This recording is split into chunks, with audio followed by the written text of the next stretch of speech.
I have to say, as someone who's been here for, like I said before, over 20 years, that's actually really fun to watch because I feel like we are at the beginning of something really exciting that, John and I were first introduced to Chabad in Greenwich, where we had moved from New York City, and we knew a very young Yossi and Mariashi Darren, who only had one child at the time, which says a lot right there. And that's how we became, first acquainted with Chabad. We then moved to New Canaan with a little bit of reservation because we knew it'd be a little tough to make a Jewish life for our children here.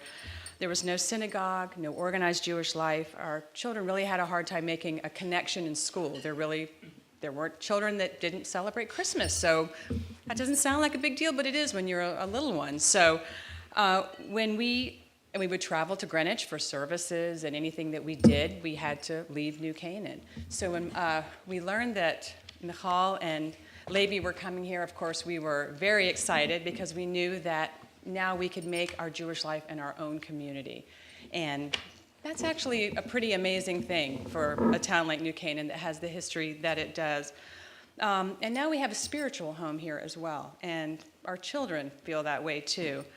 So we've watched the growth of Chabad with pride. It's hard to believe that we're at 7 years now. We've celebrated with the organization, and the people who are here tonight who have really helped him. That doesn't happen without all of you. They're here and they're doing what they do, but the people that believed in it are here tonight and being honored, and like Arnold Karp as well and his family, as well as the Bernsteins and the Finsterstocks and other families and the Greens who've all contributed to what we're experiencing.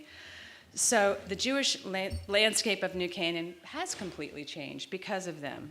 And our family has gained by having them here, as many of you feel the same way. And our children having a place to attend Hebrew school, that's pretty incredible. We don't have to leave. We can do it right here.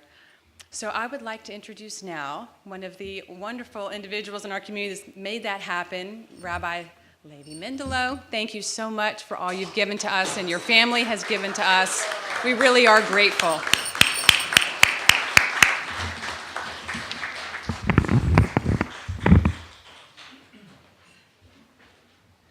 Thank you, Anne, and thank you, everybody, for being here tonight. L'chaim, everybody. L'chaim, l'chaim, l'chaim.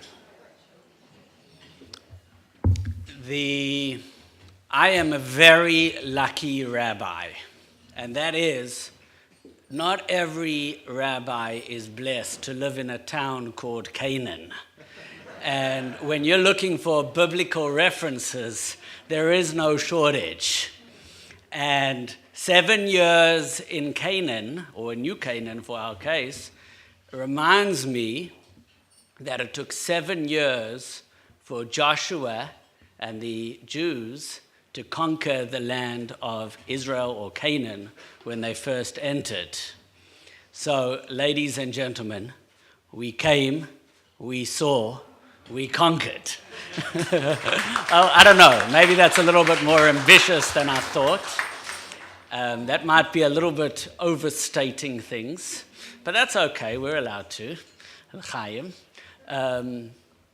But practically speaking, just being here together with everybody is unbelievable. And we really appreciate you all coming out here, even if the Amorites and the Hittites and all those other people that were here before us may not appreciate it. I don't know how far I can stretch this metaphor, but I'm going to try. That's my job as a rabbi. So really, thank you very much. The 7 years are very significant. Firstly, I think it took about 4 years to meet most of the people here. So some of you we've only really recently met. Even the Bernsteins, I don't remember exactly when it was, but it took a little bit of time. But 7 years is a cycle. 7 years is a full cycle. In the Jewish tradition, the number 7 is a very significant number. 7 represents the natural order. 7 represents the earthly nature of the world. That's why there are 7 days of the week. That's why there are 7 musical notes. The 8th year that we're just entering into right now represents the 8th dimension. And in Jewish mysticism, that represents the supernatural, the miraculous, the absolutely extraordinary. So, ladies and gentlemen, we now begin the extraordinary period of being in New Canaan.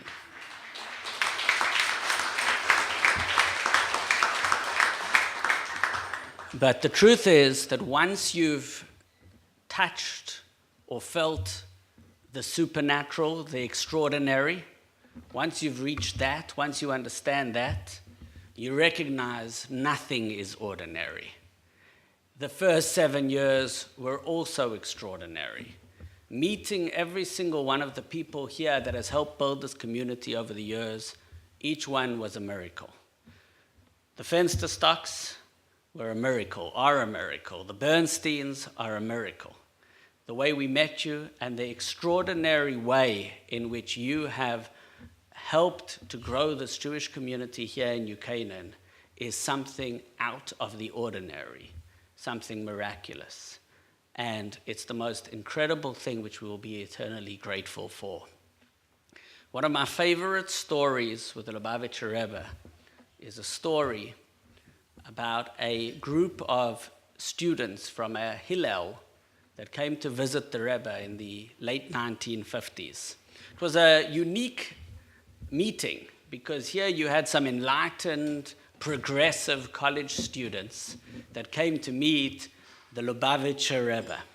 And it was an opportunity for them to ask all the questions that they might have.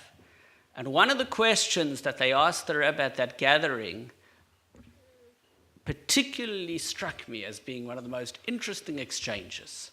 This group of students comes to the Rebbe, American kids, and one of them turned to the Rebbe and said, "Rebbe, we've heard that you are a miracle worker.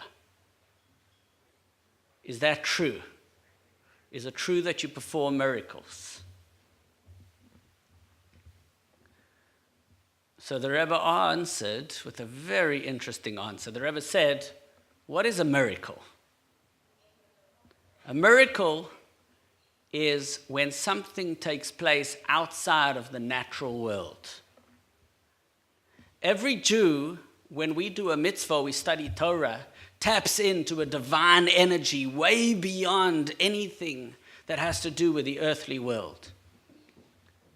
And then the Rebbe said, "And the truth is, if each one of you would resolve to do something outside of your nature, each one of us resolved to do something absolutely extraordinary,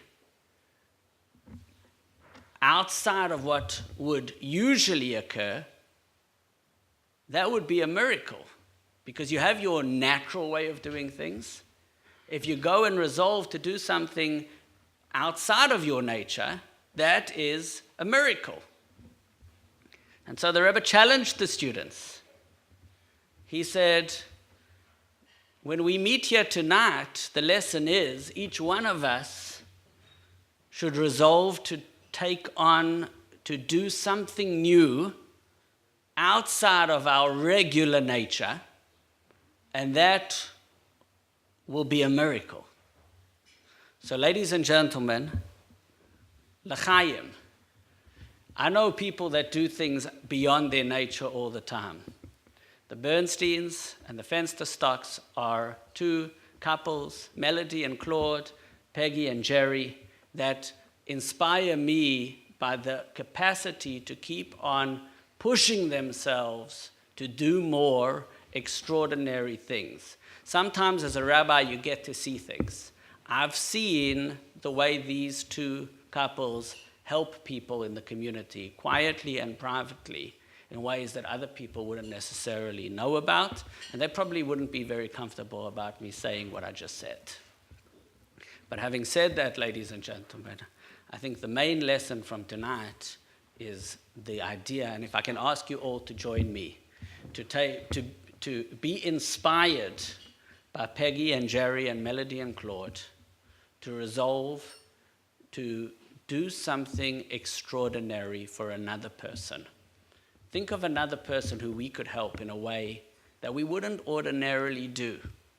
And tonight, all of us here today could create miracles. Hundreds of miracles can take place as a result of this gathering. So l'chaim, everybody, l'chaim.